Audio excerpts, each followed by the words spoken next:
Three questions. Do you think I can speak in bullet points?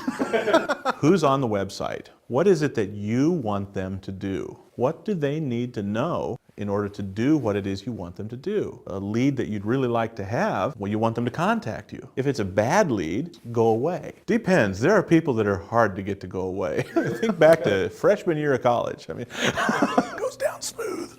Persuasion architecture for a website is about how are you measuring the results of your website. We call it a conversion rate. Now, the national average has actually been falling for the last few years. It's at 2.4%. If you had a salesperson that could only close 2.4% of the leads you handed them, you'd fire them. People don't think of their website as a salesperson. 2 ways to increase your sales. Math. Can I write on this whiteboard? You can bring more traffic. That cost is rising. But what if you could take the same people and instead of selling to only 2, what if you sold to 4, 8? You've increased your revenues either double or 4 times. You haven't increased the cost of bringing traffic to your site at all. So think of a low conversion rate as a bucket with a whole bunch of holes in it. If we talk about the 3 phases of a persuasion,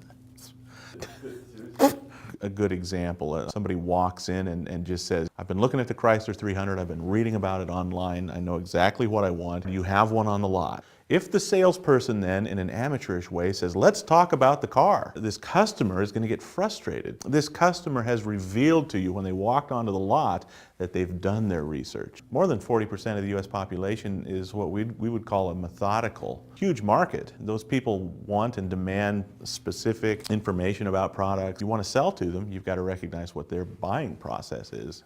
It's a big bridge. The most intuitive salespeople, without even being able to tell you what it is they're doing, can quickly respond in a way that meets the buying style of the person they're trying to sell to. There's no intuition in a file, a computer program. The persuasion architecture process, we do all the background and uncovery and persona development, and we apply that to the writing that takes place on the site. You basically build a site to model what your most intuitive salesperson can do. Makes a difference. You want your selling system to accommodate the needs of your customers' buying systems. What I enjoy the most is knowing that I've made a difference for someone. Having that set of outside eyes come in and see things differently than they would normally see them. My name's Dave Young. I'm a Wizard Ads partner from Sidney, Nebraska. I'm feeling pretty good.